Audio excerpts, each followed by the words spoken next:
Van life adventures. Help Chad heal the world. Jesus Christ. I scrolled past the picture of the dirtbag with the dreadlocks and the mangy golden retriever, trying to process what I was seeing. 27 grand? Seriously? People had donated $27,000 to this nomadic guru? I squinted at the About Me section.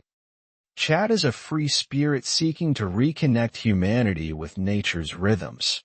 Rhythms? Huh? Like the rhythm of Sarah's hips grinding against his in the back of that glorified tin can? The worst part? I actually donated to this clown. $50. I remember Sarah showing it to me, all misty-eyed.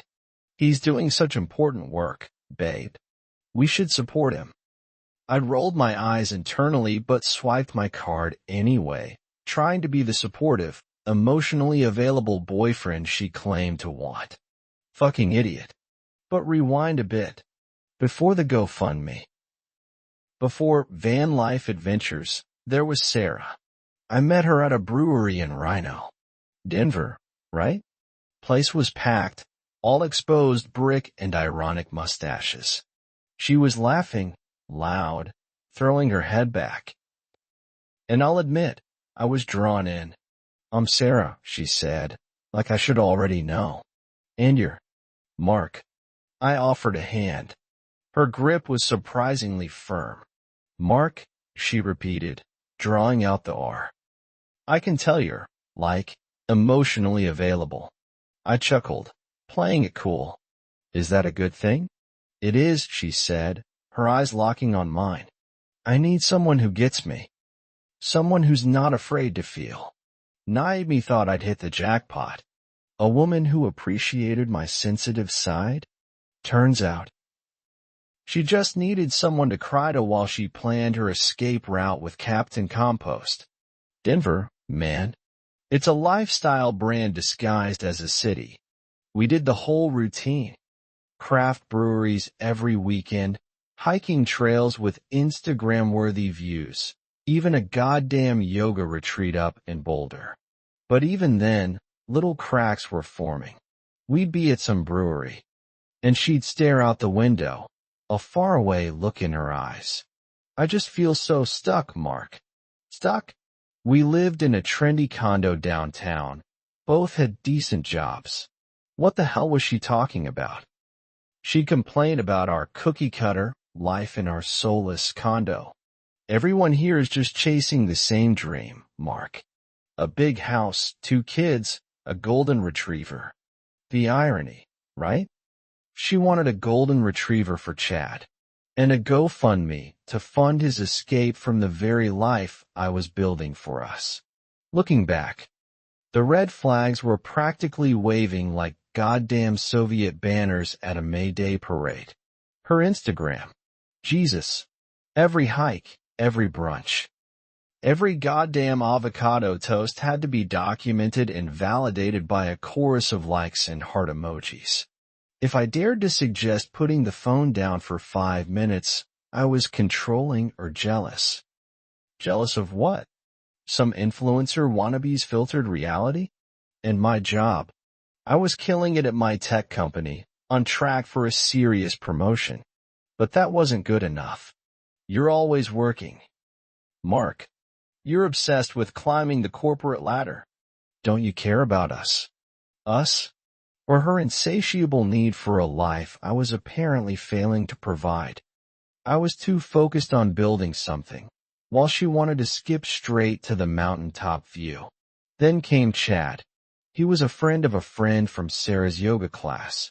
Of course, it was yoga. He showed up at our place one Sunday afternoon, all scruffy beard and earth tone everything. He had that glazed-over look in his eyes, like he'd just finished hotboxing a Subaru. This is Chad, Sarah announced, beaming. He's, like, really spiritual. I sized him up. No job, no car, apparently it was in the shop. Just a dog named Karma and a talent for spouting vaguely profound bullshit about energy and vibrations. I initially pegged him as harmless. A harmless, granola-munching mooch. I even offered him a beer. Big mistake. I was basically greasing the skids for my own cuckoldry. The ancient Greeks had a word for guys like me, right? That's when things started getting weird. The late-night yoga sessions with Chad. Supposedly, he was helping her with her chakras. I tried to picture them contorting themselves into pretzel shapes in our living room. But my imagination kept drifting to more compromising positions. Then there were the hushed phone calls. She'd step out onto the balcony, lower her voice, and giggle like a teenager. If I asked who it was, she'd get all defensive. Just a friend, Mark. God, you're so insecure. And the defensiveness. Everything I did was suddenly wrong. I wasn't spiritual enough, adventurous enough, present enough. The goalposts were constantly shifting, and I was always coming up short. Looking back, it's clear. She was already checked out, just going through the motions. Lining up her next conquest. I needed to vent. So, I called up the boys. Classic move, right? We met at Blake Street Tavern, drowned our sorrows in IPAs and overpriced wings. I laid it all out. The yoga, the phone calls, the constant criticism. Their reactions were mixed. Dude, she's just being a girl, said Dave, ever the optimist. They all do that shit. Yeah. But this sounds different, man, countered Mike, who'd been through a messy divorce himself. That Chad guy? Red flag dude. Big time. Relax, you're probably just paranoid, Dave insisted. She's just exploring her spirituality. Maybe you should try it too. Get in touch with your feminine side. I just stared at him. My feminine side. Dave. I'm about to lose my girlfriend to a dude who lives in a van and smells like patchouli. I don't need to get in touch with anything except a divorce lawyer. And then there was the money. I'm not saying I'm Mr. Moneybags, but I'm responsible. I save. I invest. Sarah, on the other hand, treated money like it was Monopoly cash.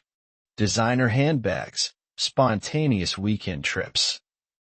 And those damn self-discovery retreats. It's an investment in myself, Mark, she'd say, batting her eyelashes. I need to find my purpose.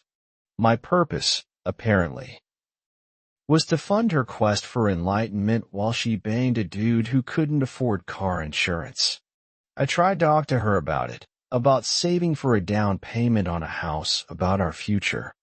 But she'd just roll her eyes. You're so focused on the material, Mark. There's more to life than money. Easy for her to say, when she wasn't the one paying the bills. The moment of truth? Maybe I'm misinterpreting it. Asterisk, but deep down, I knew. That night, I couldn't sleep. I started Googling. Signs of cheating. Emotional affair. Red pill. And then, the rabbit hole. Hours spent scrolling through forums, reading stories that mirrored my own with terrifying accuracy.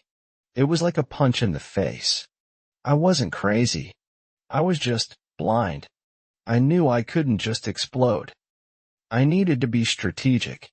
So, I waited until Sunday morning, made coffee, and sat her down at the kitchen table. We need to talk about Chad, I said, keeping my voice calm. She immediately went on the defensive. What about him? He's just a friend. A friend who wants to explore your chakras? I raised an eyebrow. The gaslighting started instantly. You're being so insecure, Mark. I can't believe you'd snoop through my phone. You're so controlling. So, the text message was appropriate. I pressed. It's just a metaphor, Mark. He's helping me connect with my inner self. You wouldn't understand. You're too emotionally unavailable. I almost laughed. Too emotionally available? That's what started this whole mess. I didn't buy it. Later that week, while she was at yoga, I did something I'm not proud of. I went through her phone again. Deeper this time. Past the texts, past the Instagram filters. And into the hidden folders. That's where I found them. The photos. Explicit. Chad's stupid, smug face grinning like an idiot. Sarah looking, well, she looked happy. Happier than I'd seen her in months. That's when I remembered the GoFundMe. I pulled it up, saw her name on the list of donors. $100. $100 I'd earned. That she'd guilt me into letting her invest in herself was now funding her lover's spiritual journey. It all clicked. The late-night yoga, the self-discovery retreats, the constant need for authenticity. She wasn't finding herself. She was finding an escape. And I was paying for it. The initial reaction was a tidal wave of anger. But then something shifted. The anger receded, leaving behind a cold, detached acceptance. It was almost comical. I just sat there, staring at the photos, a weird chuckle escaping my lips. All the fighting, the worrying. The sleepless nights for this? I thought about Chad, living in his van, shitting in a bucket, leeching off the generosity of strangers. And then I thought about Sarah, chasing after some manufactured ideal of freedom and authenticity. And then it hit me. She chose that. She chose a dude who shits in a bucket over me, over our life, over our future. The absurdity of it all washed over me. And in that moment, something inside me broke. Not in a dramatic, sobbing way. More like a clean snap. Like a twig breaking underfoot. The real fun began when it came to untangling our finances. Turns out, Sarah had racked up a mountain of credit card debt I knew nothing about. Designer clothes, yoga retreats, spiritual crystals. Apparently, enlightenment doesn't come cheap. And the joint account? Drained. She'd siphoned off almost everything, claiming it was for investments. Investments in Captain Compost's gas tank, more like. I spent weeks poring over bank statements, negotiating with creditors, and trying to salvage what I could. I lost sleep. I lost weight. I lost a little bit of faith in humanity. The worst part? Realizing that I basically paid for her to cheat on me. I funded her self-discovery, which led directly to Chad's dick. The irony was almost too much to bear. Almost. The universe, it turns out, has a funny way of balancing things out. A few months after Sarah left, I stumbled across some information online. Apparently, Chad had a history of spiritual journeys funded by naive women he'd met at yoga retreats. Turns out, Sarah wasn't his first GoFundMe victim. And Sarah's spiritual journey? It was a disaster. The van broke down in Moab, Karma got sick, and Chad, predictably, bailed, leaving her stranded with a dog, a broken-down van, and a rapidly dwindling bank account. I heard through the grapevine that she moved back in with her parents, tail between her legs. Last I heard, she was working as a barista, posting filtered selfies on Instagram. Still searching for her purpose. Some lessons, I guess, you have to learn the hard way. Looking back, I see it all so clearly now. The constant need for validation, the shifting goalposts. The subtle digs at my ambition, the relentless pursuit of something more. She wasn't looking for a partner. She was looking for a provider. A sponsor for her own personal quest for Instagram-worthy enlightenment. I was so busy trying to be the emotionally available guy she claimed she wanted that I completely ignored the warning signs. I confused empathy with weakness, support with enabling. I let her walk all over me, financially and emotionally, because I thought that's what a good boyfriend did. The red pill? It's a bitter pill to swallow, but it's a necessary one. It forces you to confront the uncomfortable truths about female nature, about relationship dynamics, about the modern dating landscape. So, what now? I'm not going to lie, there was a period of wallowing. But I eventually realized that self-pity is a luxury I can't afford. I had a career to rebuild, finances to repair, and a life to reclaim. I threw myself into my work, started hitting the gym again, reconnected with old friends. I focused on becoming the best version of myself, not for some woman, but for me. Dating? Not on my radar. At least, not in the traditional sense. I'm not saying I've sworn off women entirely, but I'm approaching them with a newfound skepticism. Let's just say I'm a lot more discerning these days. Never again will I sacrifice my own well-being for the sake of a relationship. Never again will I ignore the red flags. Never again will I be too emotionally available. Which brings me back to where I started, Chad's GoFundMe page. I found myself staring at it again the other day, a wry smile playing on my lips. I clicked the donate button, $5, anonymously. In the comment section, I typed, "Enjoy the adventure, Chad. You're going to need it." Then, I closed my laptop, grabbed my keys, and headed out for a hike. The sun was shining, the mountains were calling, and for the first time in a long time, I felt free. She said I was too emotionally available. Maybe she was right. But I'll tell you what, I'm emotionally available for myself now. And that's all that matters.